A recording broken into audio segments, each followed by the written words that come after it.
Good evening. Good evening. I hope I find you well. Um, and A kind of a mild enough day here in Oldcastle. And I collected my car that was damaged there some months ago, actually August weekend, or rather August Tuesday.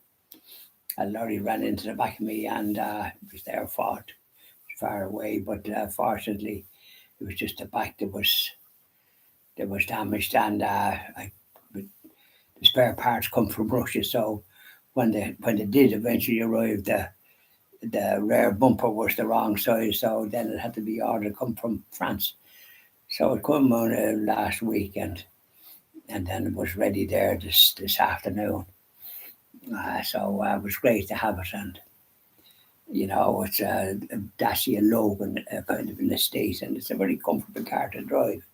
Very easy to do all sorts of things. To open the back door, you just press something down below. You don't have to do anything. The one that I bought has, when you're reversing, it's a smallish Dacia, 1.2 4-door, 5 passengers. But when you're reversing, you have to lift it up and put it in. And that's a thing I think I had years ago in a car, before they changed to become a bit easier and that. But this one had that system, which I thought that had gone out with the Arc, and I don't like it that much. So I have the Dacia back, and I transferred the insurance to it because it needs to go for the test. The car test was due. It was due actually in September, but of course it wasn't available. So I'd be doing that when I've got it insured. So the certificate will be coming, and I'd be able to get it taxed and then the NCT, because it has to be taxed first. The tax was up at the end of January, so I'll just mention that as a bit of news. I should have waited until let's talk. I might say it then too again. Now, Bishop Joseph E. Tyler. Now, the great bishop. There he is. Uh, Now, he's talking about the Protestant Reformation. At the 500th anniversary was celebrated there, and in East Texas there's a lot of those Protestants, and they were celebrating the 500th anniversary, that they were more or less freed from Rome. Now, he doesn't say what the result of that Reformation was, which I'm going to inform.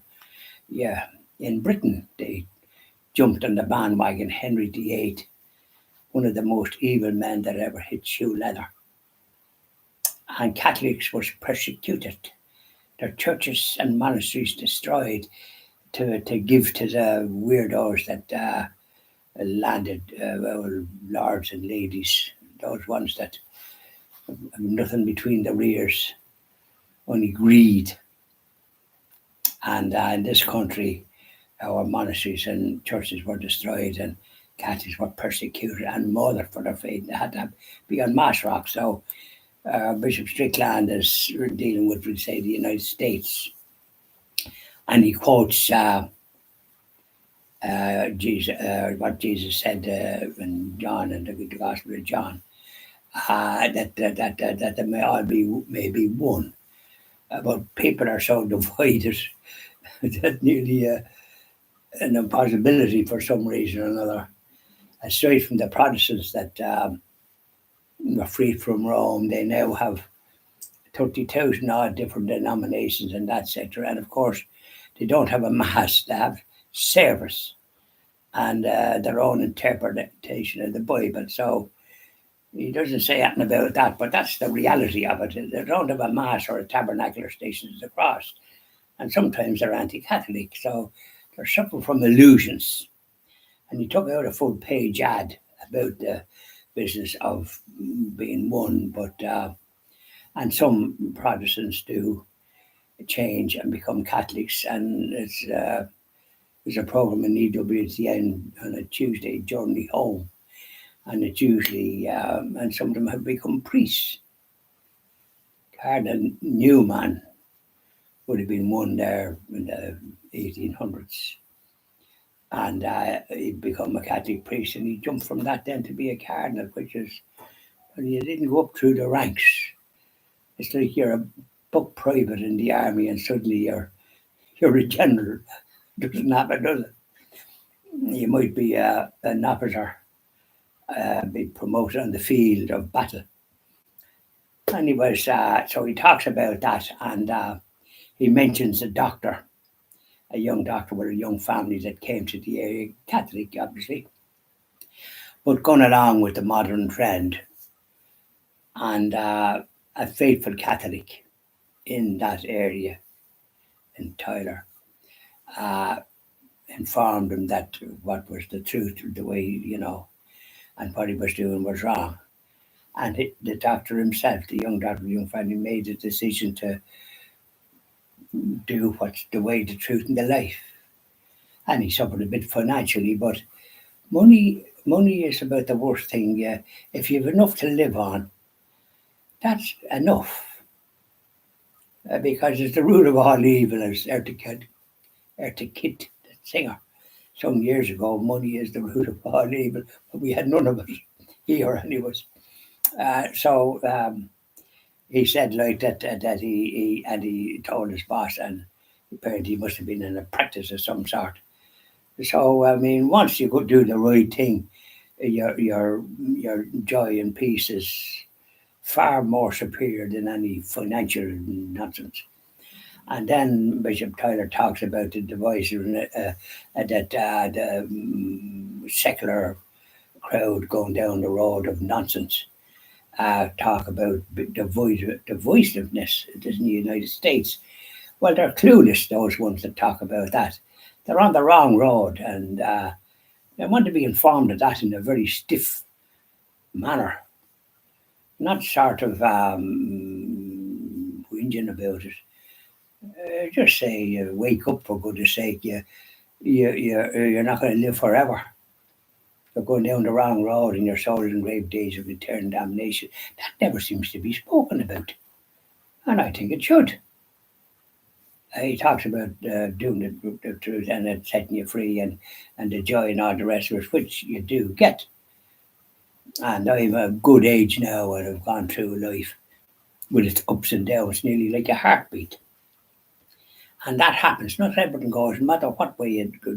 But when you're practicing your Catholic faith, and those around you that you're friendly with, are doing similar, you come across people, including relatives, that have taken the wrong road. And it's not doing them a blind bit of good. The only way to feel that, to have, not feel, to have it in here is the joy and the happiness of doing the right thing, which is practicing the Catholic faith, the way, the truth, and the life.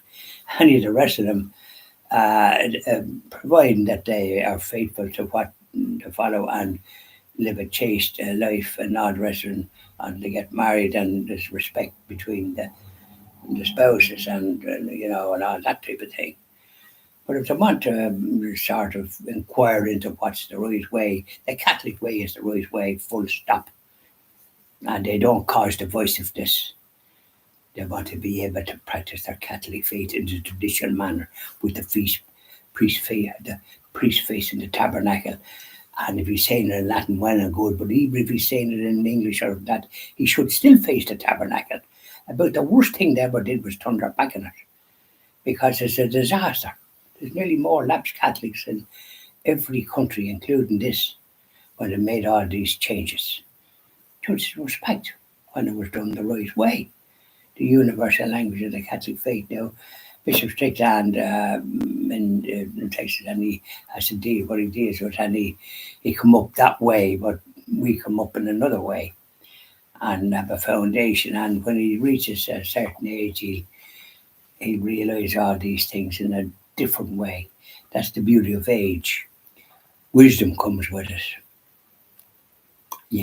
As you're maturing and going this way, that way, you begin to sort of go on what we call the narrow road, what Jesus called the narrow road that leads to heaven.